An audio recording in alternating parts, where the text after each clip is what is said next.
구약 성경이 쓰여진 지는 3000년이 넘었습니다. 신약 성경이 쓰여진 지는 2000년이 넘었습니다. 그러면 이제는 이 인공지능 시대를 살아가는 여러분들은 성경을 보는 방식을 좀 새로운 시각으로 바라봐야 되겠다. 여러분의 진정으로 성경을 보는 방식이 바뀌면 여러분이 바뀝니다. 우리가 그냥 세상을 이렇게 하면 살아보겠다고 노력하지 않아도 성경을 보는 방식이 내 속에서 새롭게 되면 나도 변할 뿐만 아니라 내가 그동안에 봐왔던 세상이 다르게 보이기 시작합니다. 여러분이 한국에 살지만 때로는 텔레비에서 저 동유럽이나 이 다른 해외에 있는 그런 아주 경치 좋은 곳을 텔레비에 나오거든 얼마나 아름답습니까? 우리는 본 적이 없어요. 우리가 생각하지 못한 그런 아름다운 세상들이 성경 속에 감춰져 있거든요. 그걸 봐야지만 신바람이 나는데 우리는 그냥 고정된 시각 속에서 그저 우리에게 요구하는 것은 뭡니까? 아멘. 여러분 믿습니까? 아멘. 여러분의 생각은 중요하지 않아요. 그냥 여기서 말하는 대로 믿고 따라하세요. 아멘. 근데 그렇게 말하는 사람도 볼 때 얼마나 부족한 사람입니까? 주님께서는 5,000명을 먹이신 오병의 기적 뒤에 뭐라고 말합니까? 5,000명을 먹이는 기적을 경험한 너희들이요. 그거는 세상을 살아갈 때 잠깐 동안 경험하는 잠깐의 경험이야. 그러므로 너희들에게 남아있는 영원한 삶을 위해서는 내 살과 내 피를 마셔라. 다시 말하면 하늘나라를 바라보는 시각, 하나님을 생각하는 시각을 좀 새롭게 봐라 그런 말입니다. 그래서 오늘은 좀 여러분이 신앙생활을 하면서 여러분이 매일매일 생명의 속살을 좀 먹었으면 좋겠어요. 생명의 속살. 병을 고침받는 거, 귀신이 쫓겨나가는 거, 출세하는 거, 돈 버는 거 이런 모든 거 뭡니까? 생명이 있을 때 드러나는 잠깐이잖아요. 제가 7순을 했는데 70년 동안 정말 살아보니까는 한 번도 10년 이상 고정되어 나가는 게 없더라고요. 수시로 변하는 거예요. 뭐 부부간의 사랑, 부모 자식 간의 사랑, 성도 간의 사랑 뭐 다 변해요. 그러므로 그 변하는 것에 집중하지 말고 그 생명의 속에 있는 그 맛. 그래서 얼마 옛날에 신구 선생이 너희가 게맛을 알아? 네? 우리가 먹는 게맛은 실제로 게 속살이 아니래요. 그런데도 이름이 뭐 게맛이니까 정말 그거 먹으면 게맛을 아는 것 같은데 음식 잘하는 이 게장집 가서 간장, 게장, 속살을 딱 먹고 국물에다가 밥을 딱 이 얼마나 맛있습니까? 그런데 요새 여러분들 세상의 지도자들은요 생명의 속살 맛은 몰라요. 그냥 생명의 현상들 순간순간 부분적으로 드러나는 그 현상들만 알아요. 며칠 전에 참 신기한 일이에요. 이 시진핑이나 푸틴이 모여서 얘기하는 것은 극비거든요. 극비예요. 그런데 이상하게 한마디 말은 공개가 돼버렸잖아요. 일부러 공개한 게 아닌데 됐어요. 뭡니까?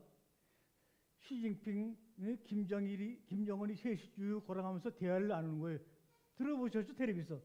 푸틴이 앞으로 장기를 매일매일 일식하게 되면 우리들도 불면할 수 있대요. 그러니까 또 시진핑이 맞아요. 우리 세대가 끝나기 전에 한 150세까지는 산대요. 옆에서 그러면 얼마나 좋을까? 지금 미국의 트럼프도 80이 넘어가지고 장기 이식이 된다면 150세 산다면 이 세계 3대 지도자들이 생각하는 그 생각이 공개가 되는데 결국 그건 거예요. 장기 이식이 되어갖고 한 100년 살아봤으면 150년 살아봤으면 그러니 그런 사람들이 다스리는 세계 속에서 모든 세계 이 인류들이 생명의 환희, 생명의 기쁨, 생명의 속살을 맛볼 리가 있어요? 27살 젊은 나이에 그 청년은 저 겨울이면 그냥 칼바람 부는 북간도에서 태어난 젊은 청년이 유학을 가서 독립운동한다는 제목으로 잡혀 들어가서 해방을 6개월 놔두고 생체 실험 대상자가 되어가지고 27살의 생을 마감했어요. 누군지 아세요? 그러면서 그 청년이 27살의 그 진한 생명의 속사를 한편의 시로 고백하고 죽었어요. 뭡니까? 죽는 날까지 하늘을 우러러 한 점 부끄러움이 없기를 입새에 이는 바람 앞에서 나는 괴로웠다. 야, 이게 나올 수 있는 거예요? 지금 매일매일 1년 7개월 동안 생체 실험을 당하면서 감옥에서 그렇게 고통을 당하는 젊은 청년이 죽는 날까지 하늘을 우러러 한 점의 부끄러움 없기를, 아니 그 잎새, 그 작은 잎새에 그 바람이 불면 그 바람의 세계가 얼마나 희미할까요? 그런데도 그 희미한 바람 앞에서 죽음이 오는 것에 대한 공포보다는 부끄러움 없기를 바라는 그 간절한 괴로움이 천령 윤동주를 이끌어 간 거예요. 이 죽는 날까지라는 말은 죽음에 대한 공포를 이야기할 수 있겠지만 뒤에 내용을 보니까 죽음을 기다린 거예요. 죽음 너머의 세상이 어떤 건지 아무도 경험한 적이 없고 이야기해 본 적이 없지만 그 청년은 생체 실험을 당하면서 죽음 너머의 세계를 경험한 거예요. 그 생명의 속살을 먹고 나니까 야, 빨리 가서 원 없이 매일매일 그거를 먹어야 되겠다. 그런데 보세요. 우리 윤동주 선생이 우리 아버지하고 나이가 동갑이라 제가 참 그 아버지처럼 생각하는 분인데 얼마나 이 학문이 높은지 하늘을 우러러 한 점 부끄러 먹기를, 이거는 윤동주 선생님의 창작이 아니에요. 맹자 선생이 뭐라 그러냐면 앙불개어천, 아주 말하기 힘들어. 앙불개어천, 이 말을 우리나라로 번역한 것이 뭐냐? 하늘을 우러러 한 점 부끄러 먹기를. 야, 앙불개어천한 말을 어떻게 이렇게 아름답게 하늘을 우러러 한 점 부끄러 먹기를. 그러니까 이 지혜가 감동이 되게 되면요, 어떤 어려운 말도 그렇게 아름답게 표현할 수가 있는 거예요. 이거를 저는 거꾸로 이렇게 말했습니다. 하나님 말씀 앞에서 한 점 부끄러 먹기를, 잎새 있는 바람 앞에서도 나는 날마다 괴로웠다. 윤동주 성경은 하늘을 우러라는 그 하늘이 무엇이었을까요? 하나님이었을까요? 말씀이었을까요? 진실한 젊은 기독교인이었던 그 윤동주 선생님, 하늘을 우러러 말씀 앞에서, 하나님 앞에서 나는 한 점 부끄러 먹기를. 아니 27살 청년이 감옥에서 지내면서 죄를 지면 무슨 죄를 졌겠어요? 남을 아프게 했으면 얼마나 아프겠어요? 그런데도 한 점 부끄러움이 있을까봐 그 바람 앞에서 그 감옥 그 틈새의 그 창문을 통해서 불어오는 희미한 바람 앞에서 너무나 괴로워서 죽음의 공포도 잊어먹고 죽음의 두려움도 잊어먹고 그렇게 멋지게 숨을 쉰 거예요. 여러분, 하나님 앞에서 한 점 부끄러움이 없는 것, 말씀 앞에서 한 점 부끄러움이 없는 것, 이건 뭘까요? 이거는 말씀을 순종하고 불순종하는 개념이 아닌 거예요. 이거 말씀 순종해야지 불순종해야지 이런 개념이 아닌 거예요. 그런 개념이라 그러면 우리는 참으로 비참한 거예요. 말씀 앞에서 한 점 부끄러움 없기를 나는 날마다 괴로웠다. 저도 날마다 말씀을 읽으면서 막 마음이 아프고 괴로움이다. 왜요? 이 말씀 앞에서 내가 옳은 행동, 바른 행동 했느냐? 그것이 아니에요. 내가 이 말씀을 맨날 묵상하면서 우리 사랑하는 아내를 내가 어떻게 존경하고 말을 곱게 하고 이렇게 했냐? 그것이 아니에요. 순종, 불순종의 차원이 아닌 거예요. 얼마나 하나님을 깊고 바르게 알아가고 있느냐? 얼마나 하나님의 말씀을 깊고 바르게 넓게 알아가고 있느냐? 이 차원인 거예요. 여러분, 순종, 불순종에 묶이지 마세요. 아니 도대체 우리가 하나님 앞에서 말씀 앞에서 뭘 순종하고 불순종을 해요? 여러분의 순종과 불순종은 하나님 아버지 앞에서는 아무것도 아닌 거예요. 여러분이 불순종했다고 기뻐하고 불쾌해하고 여러분이 순종했다고 기뻐하는 분이 아니에요. 우리 손주가 6살 유한이라는 애가 있는데 며칠 전에 이렇게 얘기하더래요. 엄마, 왜 하나님은 이상한 분이야? 왜 하나님께만 영광을 돌리라 그래? 우리가 영광 받으면 안 돼? 얘기 좀 해줘봐. 여러분, 성경에요, 너희는 나의 영광을 위해서 창조했다는 말 없어요. 근데 있다고 생각을 해요. 이사야 43장에 너희는 나를 위해서 영광을 돌리라고 했는데 그것은 뭐냐? 어떻게 하는 것이 영광을 돌리는 거냐? 내가 너희를 얼마나 깊고 넓고 높게 사랑하느냐를 알아가고 있느냐? 이렇게 알아가고 있는 자들이 하나님께 영광을 돌리는 거예요. 너희는 나를 위해서, 나의 삶을 위해 너희는 기쁨을 드려라. 그런 말 없어요. 스바냐서에 보니까 뭐라 그래요? 내가 너로 인하여 기쁨을 이기지 못하느니라. 아니, 우리 성경의 형제가 나가 하나님을 위해서 기쁨을 드리는 것이 아니라, 야 이놈들아, 내가 너로 인해서 기쁨을 이기지 못한다고. 거기는 어떤 조건도 없는 거예요. 그런데 우리는 내가 하나님께 기쁨을 드려야지, 내가 하나님께 영광을 돌려야지. 그렇게 하면 할수록 여러분의 삶 속에 행복과 기쁨을 소멸되어 가버리는 거예요. 예? 왜 이렇게 하나님 말씀을 거꾸로 해요? 우리가 서로 사랑하지 못하는 이유가 뭡니까? 우리가 하나님을 사랑하고 싶은데 우리 마음껏 사랑하지 못하는 이유가 뭡니까? 하나님을 몰라서 그래요. 내가 이 성익이 형제를, 내가 우리 아들이 지금 47인가요? 그러니까 우리 아들 나이 것 같은데, 왜 내가 때로 불충분하게 보면서도 늘 찝찝한 게 왜 내가 살아가지 못할까? 그건 뭡니까? 잘 알지 못해서 그래요. 충분히 알지 못해서 그래요. 우리가 서로 충분히 알아가면요, 우리 사람들은요, 사랑하지 않고 살아갈 수가 없는 존재라는 거예요. 그러니까 순종, 불순종의 문제가 아니라 하나님을 깊고 넓게 알아가는 것, 이게 뭡니까? 하늘을 우러러 한 점의 부끄러움이 없는 그 윤동주 성생의 고백이란 말이에요. 저희 아버지는 무지무지 장로님인데 율법적이었어요. 밥을 다 차려놓은 밥 기도가 30분이었어요. 그런데 우리 어머니가 중간에 또 국이 식었으니까 식은 거 먹으면 안 된다 그러고 딱 보니까 기도가 거의 다 끝나가쯤 돼. 그러면 우리 어머니가 미리 좀 국을 좀 데우려고 나가면은 또 기도하는 분이 또 국 뒤로 나가는 걸 어떻게 알아가지고, 아니 하나님께 기도하는데 이게 무슨 거룩하지 못한 행동이야. 그냥 밥 먹다가 난리가 나버리는 거예요. 그냥 막. 그러니까 문자 그대로 순종 불순종. 그래서 우리 아버지 별명이 낙타무릎이었어요. 저는 고비 사막에 가서 낙타무릎 보기 전까지 낙타무릎이 어떤지 몰랐어요. 얼마나 기도하고 살았는지 무릎에 이렇게 굳은 살이 배겼어요.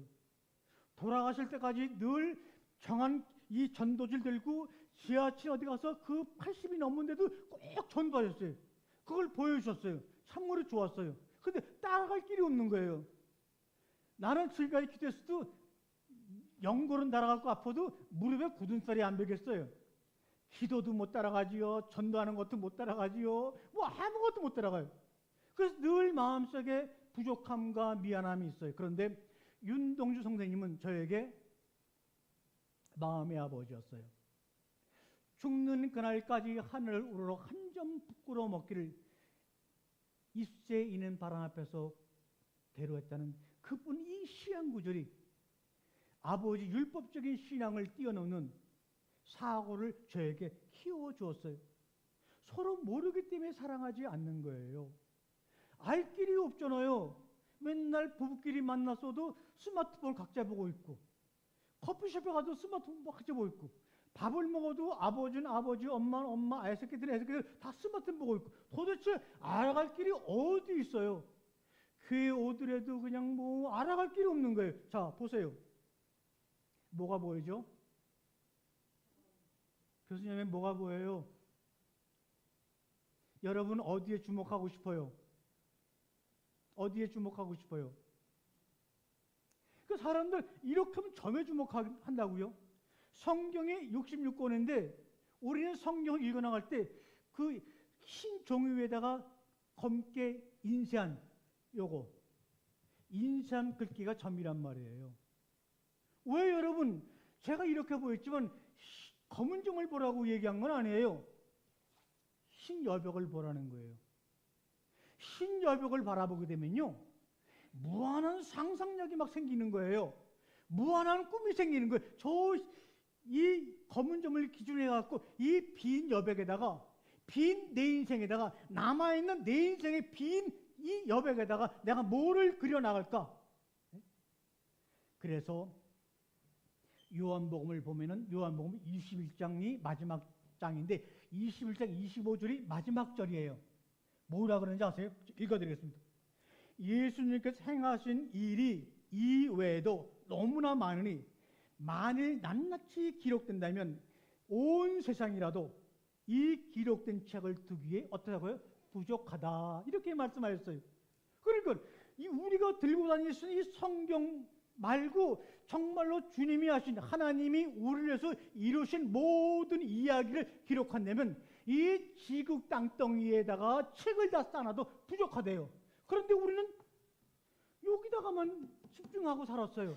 그러니 여러분의 삶이, 우리나라 교인이 500만 명이면 500만 명이 여기 들어가 살려니까 어때요? 따라해보세요. 인구 밀도가 너무 높다. 그러니까 또 어떤 놈은 기도 빡세게 해가지고, 금식 빡세게 해가지고, 현금 왕창 내갖고, 여기 하나님 인구 밀도가 너무 높아요. 그러니까 나라도 좀 내 헌금을 보고 정성을 봐가지고 나는 한 60평 아파트 살게 해주세요.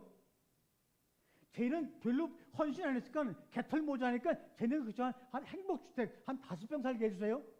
이렇게 교인들끼리 지금 치고받고 말은 안 하지만 이 싸우고 있다니까 이게요. 평화가 없는 거예요.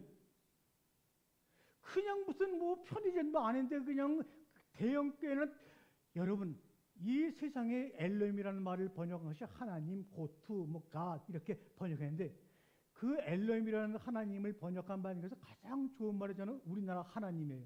왜? 낳은 자와 낳음을 입은 자, 창조한 자와 창조함을 당한 자들이 하나님을 존경스럽게 바라보는 용어로서 하나님이라고 부르는 거 얼마나 좋아요. 그러므로 10,000명이 모여도 하나에서 만들어진, 하나에서 창조된 거예요. 10명이 모여도 하나에서 만들어진 거예요. 결국은 하나인 거예요. 근데 하나인 것을 보지 못하고 그냥 그 분열되는 것을 바라보니까, 야, 저기는 뭔가 좀 신뢰한 것 같다. 아, 여기는 뭐 그런 것 같다. 여러분, 이 흰 여벽은요, 하나예요. 낳은 자와 낳음을 입은 자가 하나가 되는 거예요. 이 여기는 수천 수만으로 분열돼서 쫓겨서 서로 갈등을 일으키고 있는 거예요. 그래서 우리가 많이 부른 찬양이 있어요. 하늘을 들으마리 삼고 바다를 먹물 삼아도 한없는 하나님의 사랑 나 기록할 새 없도다. 하나님의 그 신사랑 어찌다 닿았으, 이렇게 하면서 하나님에 대한 큰 사랑 어찌다 쓸까? 바다를 먹물 삼아가지고 하늘을 두루미에 써가지고 써도 다 쓸 수 없는데 왜 여러분은 하나님에 대한 사랑을 꼬이 강대상에서 얘기하는 그 목사의 얘기들만, 유튜브에서 들려지는 그 얘기들만 그것이 하나님의 사랑이고 하나님의 이야기라고 믿고 살아갑니까? 여러분이 지금 신앙생활하는 동안에 들었던 그 설교는 하나님의 사랑의 이야기를 1억 만분의 1도 표현 못하고 있는 거예요. 때로는 그 여기서 강대상에서 말씀하는 목회자가 하나님의 사랑을 제대로 모르면서 한 설교라면 여러분은 정말로 하나님의 사랑을 늘 설교를 들으면서 축소당하고 있다는 생각을 안 해봅니까? 하나를 두루마리 삼아가지고 바다를 먹물 삼아가지고 기록을 해도 그 사랑을 다 기록할 수 없는데 거기에다가 여러분의 삶, 이 신여백에다가 여러분의 남은 여정을 좀 집중하세요. 그래야 좀 행복하지 않을까요? 저는 날마다 그 빈 여백을 바라보면서 성경에 미처 기록하지 못한 이야기들, 내가 70년 동안 듣지 못한 이야기들을 날마다 나에게 소곤소곤 들려주니까 그 소리가 들릴 때마다, 그 소리가 그림이 되어가지고 나에게 들릴 때마다 입새에 이는 바람 앞에서도 괴로워하는 나의 심정이 조금씩 위로를 받는 거예요. 그런데 이 말씀을 전하면서 사실은 저는 이제는 초빙을 받아도 설교를 안 나가는 왜냐? 너무나 괴로워서 그래요. 저는 입새에 있는 바람 앞에서 괴로워했어요. 여러분은 어떠십니까? 죽는 그날까지 하늘 우러러 한 점 부끄러워 먹기를 입새에 있는 바람 앞에서 괴로워한 사람도 있다면 여러분은 주님을 날마다 섬기고 하나님 앞에 계시고 성경을 이렇게 갖고 다니면서 여러분은 정말로 괴로워한 적 있나요? 괴로워한 적 있나요? 저는 여러분을 바라보면서 노 목사로서 정말로 괴로워서 견딜 수가 없어요. 이거 어쩌나? 이거 어쩌나? 이대로 놔두면 안 되는데, 이대로 가면 안 되는데, 여러분의 시간을 스마트폰에 다 뺏겨버렸어요. 모든 삶의 시는 바로 스마트폰이에요. 제가 이렇게 설교를 지금 서론도 시작 안 하는데 왜 잠깐 길게 나가고 싶지 않으냐? 제가 괴로워서 그래요. 성경을 순종 불순종 그 차원을 떠나서 성경을 앞에 놓고 성경을 우러러 말씀이신 하나님 우러러 한 점 부끄러워 먹기를 바라려고 그러면 일단은 여러분의 시선이, 여러분의 마음이, 여러분의 생각이 어디가 있어야 돼요? 어디가 있어야 돼? 하나님 앞에 여러분의 생각이 가 있어가지고 그분 앞에서 말씀을 피고 말씀을 읽어야 되는 거예요. 근데 말씀도 안 읽는 사람 앞에 내가 이런 얘기를 한들 그 두꺼워진 여러분의 장벽을 뚫고 들어가 여러분 앞에 괴로움을 심어주겠는가? 그 말인 거예요. 성경을 읽지 않는 사람에게는 이 모든 말씀은 아무 소용이 없는 거예요. 여러분 아무리 교회를 꼬박꼬박 나와도 여러분이 매일매일 한 장이라도 두 장이라도 일주일 내내 읽지 않는 사람이라면 여러분은 교회에 나와 있지만 교회에 온 게 아니에요. 말씀을 듣는 게 아니에요. 왜? 여러분의 그 마음속에는 괴로움이 안 생기기 때문에 그래요. 날마다 말씀 읽으면서 그 말씀 앞에서 성령의 지혜의 바람이 불어와가지고 여러분에게 괴로움을 푹 찔러줘야지만 이 괴로움 어떡하지? 너무나 견딜 수가 없네. 그리고 이 괴로움을 위로받으려고 치유받으려고 어떤 일이 있어도 세상의 모든 일을 다 포기하고 주의를 지키려고 11시에 나와서 머리를 숙이고 찬양하고 기도하고 말씀을 들을 때 그 괴로움이 사겨지는 거예요. 그 괴로움이 위로받는 거예요. 그런데 안 읽으니까 지금 여러분에 묻진 않겠어요. 여러분 정말 말씀을 우러러보면서 하나님 앞에서 말씀을 깊이 알아가고 넓이 알아가고 높이 알아가려고 날마다 심쓰는 그 심심이 너무나 고통스러워서 이거 어디 가서 치료받을 수가 없으니까 오늘도 나가서 목사님이 들으시는 말씀을 통해서 내 정말 이 마음속에 있는 이 괴로움을 내가 위로받고 치료받았다는 결사적인 심정으로 그게 뭡니까? 그게 죽는 거예요. 그게 죽는 거예요. 안성 형제들이 이제 9월도 새로 좋은 직장 가서 갖고 귀한 일이 있나 기도하는데 직장 가서 10시간 일하는 거예요. 힘들죠. 예? 또 여름에 더운데 데모도 가갖고 일하는 거. 저도 다 해봤어요. 목회할 때 낮에는 공사 현장 가갖고 근데 공사 현장에 그 일하는 종류에 따라 그 일당이 틀려요. 근데 물어보니까 이거 뭐야 공구리 비비는 거 공구리 비벼가지고 날라주는 게 최고 일당이 세더라고요.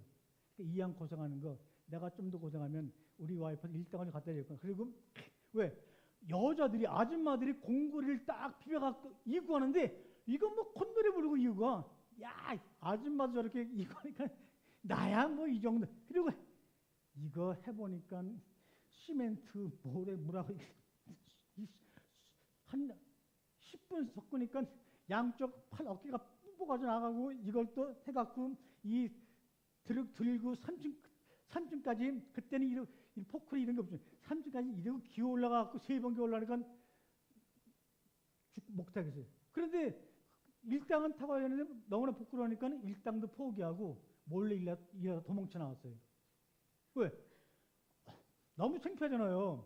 집에 가서 뭐라 그랬어, 우리? 일하다 도망쳐 나왔다는 얘기 못 하겠고, 하여튼 온갖 거짓말은 다 한 것 같아요. 여러분, 힘들어요. 그런데, 진짜 힘든 거는 성경 읽는 거다. 기도하는 거다. 찬송하는 거다. 맞습니까? 여러분이 정말 하루 종일 나가서 일을 합니다. 우리 교도자매도 정말 생명을 구하기 위해서 일을 하고 환자들 도와합니다. 얼마나 힘들어요. 그런데 그건 다 해도 성경 있는 거는 못해요. 적어요. 왜요? 성경 있는 것은 날마다 죽는 거예요. 날마다 죽음을 경험하지 않은 사람들은 성경을 읽을 수가 없어요. 너는 나와 함께 내 길을 가자. 나와 함께 죽자. 이 기본적인 것은 세상이 아무리 변해도 변치 말아야 될 성도들의 본질인 거예요. 이 본질을 강조 안 해요. 이 본질을 책망 안 해요. 이 본질을 지키지 않는 사람을 나무라지 않아요. 왜? 이 눈에 보이지 않는 생명의 속살을 먹게 해서 말씀을 읽고 그래서 그 말씀 앞에서 한 점 부끄러워 먹기를 입새 있는 바람 앞에 괴로워하는 우리 윤동주 선생님의 그 마음처럼 여러분의 성경 앞에서 그런 마음이 안 생길까? 안 생기는 것이 아니라 여러분이 성경을 안 보기 때문에 없는 거예요. 읽어 좀 나가자고요. 하나님의 사랑은 깊이와 높이와 넓이가 너무너무나 무한하신 분이기 때문에 알 길이 없어요. 근데 우리는 안다 그래요. 안다는 표현으로 뭐라 그러죠? 따라해보세요. 아멘. 믿습니다. 뭘 믿고 뭘 알아요? 여러분이 아버지 사랑 알아요? 여러분을 낳아주신 육신의 아버지 사랑 알아요? 어머니 마음 알아요? 몰라요. 여러분에게는 부모한테 1,000,000원 주기를 두려워할지 모르지만 부모들 있으면 1억도 주는 것이 부모들의 마음이에요. 뭐 없어서 못 주는 거예요. 그냥 마음이 너무 괴로운 거예요. 그런데 하물며 서로 육신의 부모 형제 간에도 마음을 모르는데 하나님의 마음을 넓이와 깊이를 믿습니다라고 고백하는 게 아닌 거예요. 아멘. 나는 제일 기분 나쁘게 성경 읽을 때마다 아멘 하는 거예요. 이 구절이 보니까 아멘할 구절이 아니에요. 근데 다 아멘해요. 아멘이라는 말은 아만, 아브라함이 제일 처음 쓴 거예요. 내가 여호와 아버지 안에 하나가 되었다는 말이 아멘이라는 말이에요. 여러분이 하나님 아버지와 하나가 되었고 말씀과 하나가 되었다면 여러분에서 나올 고백은 뭡니까? 따라해 보겠습니다. 나는 당신에 대해서 아는 게 전혀 없습니다. 이게 바로 아멘이라는 말이에요. 나는 당신에 대해서 아는 게 하나도 없어요라는 말이 아멘이에요. 그래서 노후자는 기독교를 믿은 적 없지만 이렇게 얘기했죠. 진리라고 말하면 가짜야 이렇게 말합니다. 내가 믿는 이것이 진짜입니다. 아멘 하면 너는 가짜야 임마. 그거는 하나님에 대해서 100억분의 1도 아는 걸 뭘 안다 그래. 그러면 네가 100억분의 1을 안다고 여기에 매달리면 나머지는 다 잊어먹는 거야. 놓치는 거야. 어떤 게 낫겠어요? 모른다고 고백하고 나머지를 알려주시는 하나님의 사랑과 섭리 속에 우리가 빠져드는 게 낫지요. 예? 여러분, 하나님이 우리에게 말을 할 때는 여기 글리에 기록됐지만 우리가 한마디 할 때, 아내가 남편한테 한마디 할 때는 말한 내용보다 그 안에 아주 그냥 복잡한 감정이 다 깔려 있는 거예요. 그래서 남편들이 아내 말 들으면 이해가 안 되는 거예요. 이게요. 도대체 무슨 뜻이야? 또 부부간에 친구간에도 내가 한마디 말을 할 때는 난 널 사랑해라는 말도 어떤 뉘앙스, 어떤 액센트, 어떤 분위기에서 말하는 것 따라서 다 틀린 거예요. 그러니까 하나님이 우리에게 무엇을 통해서 성경을 기록하게 할 때는 눈에 보이는 문자가 중요한 것이 아니에요. 그 문자를 주신 하나님 마음, 감정을 알아야 되는 거예요. 근데 우리는 문자에 붙잡혀 있지 그 말씀을 하신 하나님의 마음, 그 생각을 우리는 조금도 생각하지 않아요. 이해하지 않아요. 그래서 여러분 보세요. 여러분 지금 제가 이 얘기해도 여러분 제가 말한 내용만 듣고 아멘하고 여기 문간에 나갔다가 밥 먹다 다 잊어먹지 제가 지금 왜 이런 얘기를 하는지 제 마음의 감정, 이 생각을 도저히 들으려고 하지 않아요. 왜? 따라해보세요. 앉아서 땅바닥 쳐다보고 있으니까. 여러분이 제 마음을 읽겠다는 마음, 제가 하는 이 말씀을 통해서 제 마음을 읽겠다고 한다면 여러분의 눈은 당연히 저에게 와 있어야 되는 거예요. 그런데 그냥 다 깔고 있어요. 그냥 나는 그냥 이야기만 듣고 윤리적으로 교훈 삼아 내가 듣겠다 이 말인 거예요. 이 부부간에도 결혼 생활의 시간이 지나거나 아니면 또 연애할 때도 연애 기간이 길어짐에 따라서 뭐가 변하냐? 눈동자에 마주치면 각도가 틀려지는 거예요. 또 이 밝기가 틀려져요. 우리가 처음 만났을 때는 정말 눈을 똑바로 뜨고 그 사랑하는 여인을 딱 보면서 그냥 그게 어둡거나 어두운 상관없어요. 딱 보면서 그냥 위를 쳐다보면서 눈을 마주치려고. 아내 저 미스김 위에 나하고 눈을 마주치지 않으려고 그럴까? 무슨 뭐 기분 나쁜 일이 있나? 나 뭐 오해했나? 그런데 서로가 딱 통할 때는 그냥 눈을 쫙 마주치고 그냥.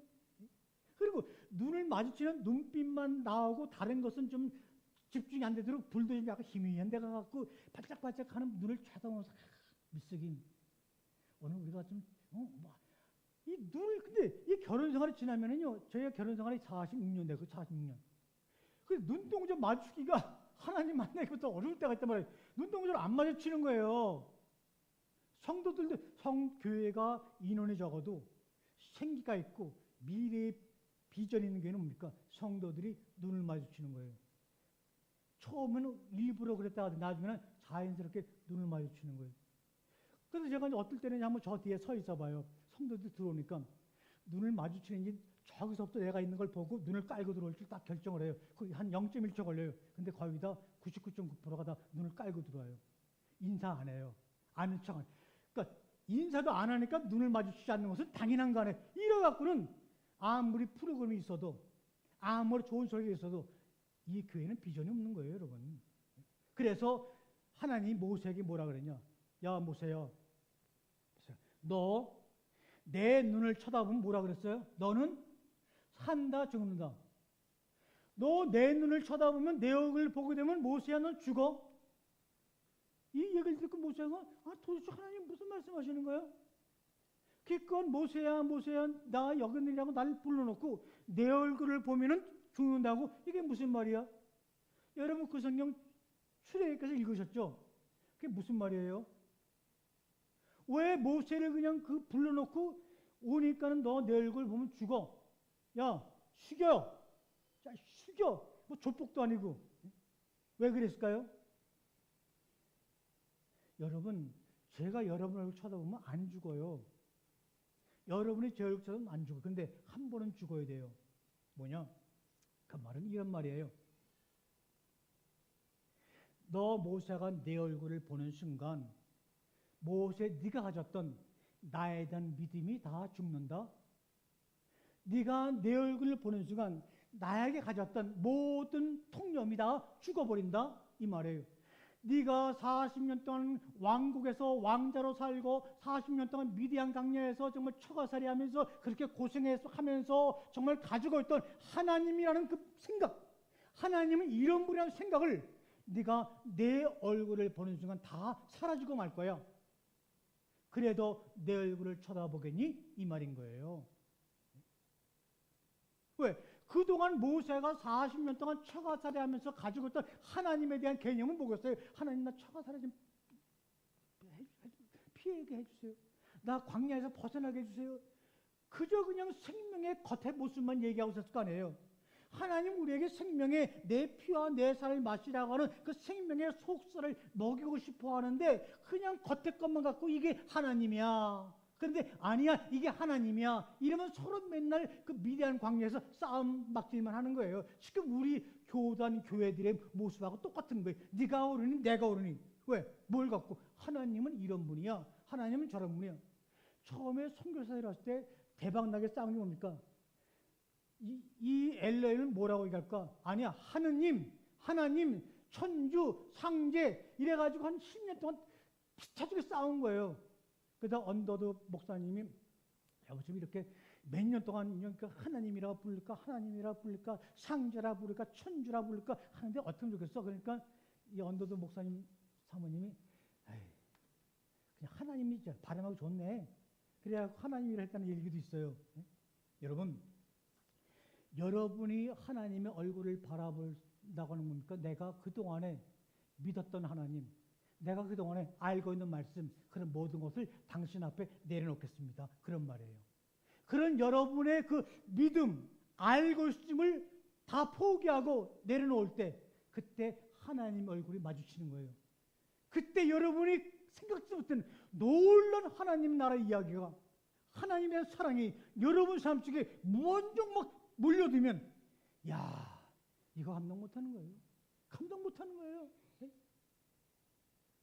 그런데 여러분의 좀 사건, 여러분의 고난, 여러분의 문제를 그동안 여러분이 가지고 있던 그 믿음의 하나님의 눈으로 바라본다 그러면 여러분에게는 갈등과 싸움밖에 안 생기는 거예요. 하나님의 얼굴을 바라보세요. 하나님의 얼굴을 바라본 사람만이 서로의 얼굴을 바라며 서로 알아가는 건데서 나중에는 충분히 사랑할 수가 있는 거예요. 저는 그런 사람이 되기를 원해요. 그런데 어떤 사람이, 한 사람은 밖을 보더니 어우, 비가 내리는 아주 습한 날이네 그러는 거예요. 그 옆에 놈이 아이고 참 햇빛이 쬐는 맑고 건조한 날이네 이러는 거예요. 그러니까 그 방 안에 앉은 사람이 그런 습한 날이라고 하는 것을 내가 말을 믿을까? 밝고 건조한 날이라는 것만 믿을까? 고민이 생기는 거예요. 양쪽에서 야 아니야 습한 날이야 아니야 맑은 날이야 이 지금 도인을 붙잡고 지금 막 내 말을 믿으려니까 괜히 아무 죄도 없는데 방 안에 앉아있다가 막 싸우는 거예요. 그럴 때 도인은 어떻게 합니까? 잠깐 뭐 비 내리는 습한 날이라고요? 아 잠깐 맑고 건조한 날이라고요? 잠깐 일어서서 어떻게 하면 되죠? 창문을 열고 밖을 내다보면 되는 거예요. 그게 뭡니까? 하나님의 얼굴을 마주하는 거예요. 그러면 싸움이 안 생기는데 이 검정점에서만 지목이 갖고 저는 말이 맞을까? 저는 말이 맞을까? 감력의 말이 맞을까? 여러분 감력의 침력이 우스운 거예요. 침력이라는 말은 무슨 말이냐? 문자를 모르는 사람들을 얘기하는 게 침력이라는 거예요. 저 사람은 세례는 받았지만 그래서 글자도 모르고 일장 무식이지만 그래도 성령의 은혜로 은혜 얻은 사람들을 미국사는 지금도 침례 교인이라고 그런 겁니다. 그럼 감력이 뭐냐? 그 침례 교인 중에서 공부 좀 해가지고 문자를 읽고 이성적으로 생각하는 사람을 감리교 침례 교인이라고 얘기하는 거예요. 그래서 지금도 미국의 침례 교인은 신학대학 안 나와도 침례교에서는 평신도도 목사 안수를 곧바로 받을 수가 있어요. 지금도 그런 거예요. 이게 웃긴 거예요. 그 사람이 정직해야지. 지금 순봉께서 5년 신학교육 받는 거, 감리교 다 자기네 교파야 교리에 따라서 그냥 교인들을 쌈 붙이는 거예요. 아주 나쁜 사람이 그 시들이 뭔데? 아니 의사가 되려도 10년 넘게 공부하고 말해요. 뭘 공부하더라도 정말 천만 공부해도 10년 공부하는데 겨우 그냥 공부해가지고 내게 오라. 에이. 여러분 창밖을 내다보며 무엇이 진실인지를 알아내는 것이 바로니까 생각하고 질문해 나는 거예요. 하늘을 우러러 죽날까지 한 점 부끄러워 먹기를 입새이는 바람 앞에서 괴로운 그 윤동주 성도님의 마음이 바로 여러분들의 마음이 되기를 저는 정말로 원해요. 마무리합니다. 여기서 우리 윤동주 선생님은 죽기까지 내가 한번 시진핑이가 150살까지 사나 볼 거예요. 시진핑 그 주석이 아무리 주석직에서 오래 있어도 몇 년 안 남았어요. 그리고 그 다음부터는 이제 방구석에 해갖고 150 빨리 죽는 게 낫지 150살까지 안 죽고 방구석에 있어봐요. 진짜 부인도 무시할 거고 자식도 주석일 때나 우리 아버지가 멋있지 주석이 물러나갖고 저 뒷방 차지하고 있어봐요. 그 아버지가 부담되지. 예? 나 볼 거야 진짜. 그리고 이 푸틴이 장례식 받아갖고 얼마나 영원하게 사는지 볼 거예요. 28살에 죽어도 33살에 죽어도 생명의 속살을 먹은 사람에게는 다른 사람에게 이야기해 줄 수 없는 이야기가 있는 거예요. 근데 왜 이야기를 못하느냐? 못하는 이유는 딱 한 가지예요. 따라해보세요. 그 경험을 이야기할 수 있는 우리들의 언어나 단어가 없는 거예요, 여러분. 그래서 못하는 거예요. 예수님이 죽음에서 3일 만에 쫑! 그런데 주님이 죽음을 경험하고 왔는데도 한마디 얘기를 안 하세요. 보니까 헬라어로, 히브리어로, 아람어로 표현할 단어가 없어요. 지금 양자역학, 이 중첩의 현상을 얘기하고 싶어요, 못하냐? 표현할 단어가 없는 거예요. 빛이 지구를 쫙 활동하는 7바퀴 반을 팍 돌아요. 근데 이것이 얼마나 아름다운지 7바퀴 반을 도는 것을 특수 우주에서 또 밑에서 찍었는데, 야, 이게 너무나 아름다운데 그것을 구체적으로 표현을 못해. 표현할 단어가 없어. 그래서 못하는 거예요. 네? 사람이 죽음에 대해서 우리가 두려워하는 거는요, 그 이유는 뭡니까? 죽으면 어떻게 될지 아무도 모르기 때문에 그래요. 그렇죠? 만약에 죽으면 어떻게 되는지 알면 아무도 두려워하지 않아요. 에이, 그러니까 죽어봤자지. 그런데 이 죽으면 어떻게 될지 아무도 모르는 것, 이것을 무시해놓고 잊어버리고 내팽개치고 이 진실을 숨겨놓고 모른 체 하면서 교회에서 세상에서 다른 좋은 이야기를 아무리 듣고 배우고 경험해도 우리 인간 내면에서 우러나오는 두려움을 없앨 수 없는 거예요. 그러니까 행복할 수가 없는 거예요. 그런데 하늘을 우러러 한 점 부끄러 먹기를 입새에 있는 바람 앞에 괴로워하는 그런 심정에 여러분 된다면 죽음은 어떻게 될지 여러분이 인간의 언어로 표현하지 못하지만 여러분만이 마음속의 경험으로 간직하는 경험은 주님이 허락해 주실 것이라는 거예요. 바울도 그 성경을 그렇게 여러 권 썼지만은 죽은 뒤 어떤지는 얘기를 못했어요. 그건 바울이 몰라서 그런 것이 아니에요. 베드로도 순교했어요. 바울도 순교했어요. 야고보 순교했어요. 다 순교했어요. 안정훈 선생님도 정말 저했어요. 뭐 이육사 다 죽어. 왜 죽었을까요? 그 경험을 한글로 표현할 수 없어도 경험되어졌기 때문에 죽는 거예요. 그 젊은 나이에 죽는 거예요. 그러니까 이렇게 오래 살았다는 것은 뭐냐? 불쌍해가지고 내가 불쌍해서 야 임마 너 한 70살까지는 나 연년시켰어. 그동안에 네가 표현할 수 없는 그 죽은 다음의 세계가 어떤지를 넌 좀 알지 않겠니? 그래서 저는 이때까지 제 수명을 연장시켜준 거 생각해요. 여러분은 비타민 먹고 내가 뭐 의사고 내가 뭐니까 여러분이 지금 앞으로 한 80살까지 살 거라고 그런 생각하지 마세요. 제가 좋아했던 유튜브 구독자가 150만 명. 우리나라 사상 처음으로 최고의 구독자 대도서관 젊은이가 어제 죽었어요. 어떻게? 홀로. 아무도 없는 방에서 홀로 왜 이렇게 죽었어요. 지금 자살인지 타살인지 자연사인지 지금 불검하고 있어요. 150만 명 구독자면요 수입이 어마어마해요. 저도 제 유튜브가 지금 구독자가 6천 명 되는데 죽어도 안 늘어요. 선전도 안 해줘. 근데 150만 명이면요 어마무시한 거예요. 그 부귀와 영화를 다 내려놓고 타들레스가 죽었을까? 근데 만약에 죽으면 어떻게 될지 모르고 죽는다면 혼자 외로운 방에서 숨이 끊어지는 것을 경험하면서 죽는 그 젊은 청년의 마음은 어땠을까? 최소한도 그런 사람들에게 할 말이 우리에게 있어야 되잖아요. 죽으면 이렇게 돼. 말로 할 수 없지만 우리가 그 젊은 청년을 바라보는 나의 눈빛을 통해서 내 마음의 빛을 통해서 뭔가 보여줘야 하잖아요. 여러분, 어둠이라고 하는 것은 빛을 파괴하지 않습니다. 여러분 삶의 고난, 질병, 원인을 알지 못하는 수많은 인생의 어려움들이 그것을 어둠이라고 한다면 그 어둠은 빛을 파괴할 수 없어요. 오히려 여러분의 고난과 문제를 통해서 하나님이 우리에게 비추시는 빛이 어떤 것이라는 것을 정의해 줄 뿐인 거예요. 그 빛을 바라봐야 되는 거예요. 그럴 때 여러분의 빛은 어떻게 됩니까? 아, 저거였구나. 아니에요. 사도 바울처럼 다메섹도상에서 하늘에서 내가 핍박하는 나 예수라고 하면서 하늘에 강한 빛이 비치니까 사도 바울의 눈이 확 감겨서 아무것도 볼 수 없는 것처럼 그 어둠을 통해서 여러분 인생의 삶의 고난을 통해서 여러분에게 어둠이 밀려올 때마다 그 어둠 속에서 여러분 빛이 저런 거구나.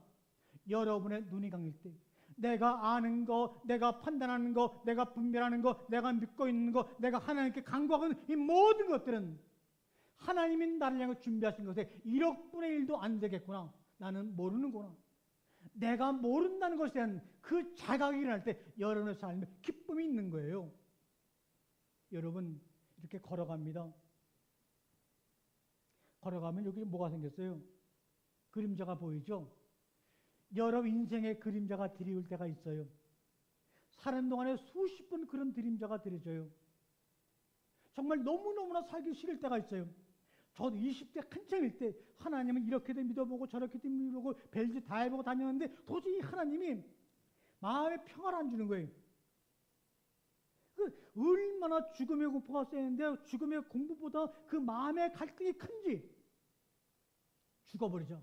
그리고 천호동 강나루 그 강에다가 신발을 2개를 딱 넣고 자살하러 강물에 뛰어들었어요. 여러분 그렇게 인생은 또한 우리 아버지가 정말 사업에 큰 부자 사업에 실패하셔갖고 그냥 2번이나 자살을 하셨는데 제가 이상하게 자살한 걸 내가 2번이나 발견해가지고 제가 목에 끈을 풀고 제가 2번이나 산에서 내가 내려왔어요. 그러면서 주님 이렇게 저렇게 안 된다면 내가 목사가 되면 좀 어떻게 우리 집안을 좀 봐주실려나요? 뭐 이러면 되겠나요? 하고 또 하고 싶다는 목사인데도 신학에 가서 또 한 6, 7년 공부했어요. 그런데도 아무 소용없어요. 왜요? 그림자가 생기는 것은요. 어떤 의미냐? 따라서 내가 지금 빛을 향해 걸어가기 때문에 그림자가 생기는 거예요. 그렇죠? 태양이 없다면 그림자가 안 생겨요. 그러면 얼마 뒤에 온 지구는 멸망당하는 거예요. 얼어 죽는 거예요. 여기는 뭐 기후환란 다 모든 이상의 이유해나지만 그래도 태양이 존재하기 때문에 지금 기온 이상이 생기는 거예요. 그렇지 않으면 태양이 사라지면 이런 이상도 없이 지구는 멸망하는 거예요. 여러분의 그림자가 인생의 어둠이 여러분이 아직도 그래도 빛을 향해 걸어가고 있다는 하나님의 사인인 거예요. 이제는 그래서 오늘 본문의 말씀을 못하고 지나가지만 선과 악의 알게 하는 나무, 이거는 여러분 가는 때마다 이 번역은 틀렸다고 절대로 여러분이 외치셔야 돼요. 알게 하느니라 그러니까 이 나무를 내가 먹고 처먹으면 내가 선과 악에 대해서 알겠구나, 절대 그런 말 아니에요. 이 성경에 알게 하느니라는 말은 동사가 아니에요. 아는 게 아니에요. 그 지식이에요. 지식의 나무. 근데 어떤 지식의 나무냐? 성과학의 지식의 나무. 성과학이 섞여 있는 나무라는 뜻이에요. 여러분, 여러분의 삶 속에 빛과 어둠이, 여러분의 삶 속에 성과학이, 여러분의 삶 속에 질병과 건강이, 여러분의 삶 속에 부유와 가난이 섞여 있다면 그 삶이 어떤 삶일까요? 혼돈의 삶이잖아요. 카오스의 세계란 말이에요. 주님은 창세기 2장 17절의 말 통해서 성과 악, 고난과 한이, 슬픔과 기쁨, 질병과 건강, 이런 모든 것 섞여서 죽는 날까지 그 고통에서 헤어나지 못하는 이 카오스의 세계에서 너희가 이 나무를 먹게 되면 다 죽으리라, 해방되리라 그 말이에요. 너희가 그렇게 혼돈 속에서 있는 이유는 뭐냐? 너희들이 알고 있는 자그마한 믿음, 지식을 포기하지 않기 때문에 이런 일이 생기는 거다. 그러므로 나 하나님 앞에서, 내 말씀 앞에서 너희들이 그동안 알고 믿었던 모든 것들을 포기하면, 죽으면 내가 너희들에게 새로운 세계를 열어주리라. 주님이 그 말씀을 하기 위해서 창세기 2장 17절의 말씀을 하신 거예요. 그러니까 알게 하는, 이거는 절대로 잘못된 번역이다. 이건 아닌 거예요. 그냥 지식의 나무예요. 안다고 하는 것은, 알게 한다는 것은 뭐니까 내가 이걸 배웠으면 다른 사람한테 전해지는 거예요. 지식 있는 게 아니라 이미 알고 있는 거. 어떤 거냐? 선과 악이 혼돈되어 있는 나무라는 그런 말이에요. 그러니까 여러분이 나무라 그러면 지금 여러분 나무인데 여러분 속에 지금 선과 악이 혼돈되어 있어요. 어저께는 엄마가 엄마 수고했어. 그러다 오늘은 인상 찍어서 덤벨 들고 소리 지르고, 어떨 때는 사랑한다 그래서 미워한다. 아주 우리 마음이 하루에도 생각이 수십 번 변해. 그게 뭡니까? 성각이 공존하는 거예요. 그럼 왜 그러냐? 여러분이 가지고 있는 그 지식, 그 믿음, 그 통념을 포기하지 않기 때문에 그래요. 그럼 이것을 먹는 순간에 너희는 너희가 가지고 있는 것에 대해서 다 죽는다. 다시 말하면, 따라서 내가 모른다는 것을 자각하는 무지의 자각이 여러분의 선악 남은 거예요. 여러분에게 70개 남은 거예요. 여러분이 유일무이하게 75억의 인구 살고 있지만 여러분이 하나님 앞에 유일한 입새 있는 바람 앞에서도 괴로워하는 그런 사람으로 서 있길 원한다면 어떤 사람이 되어야 될까요?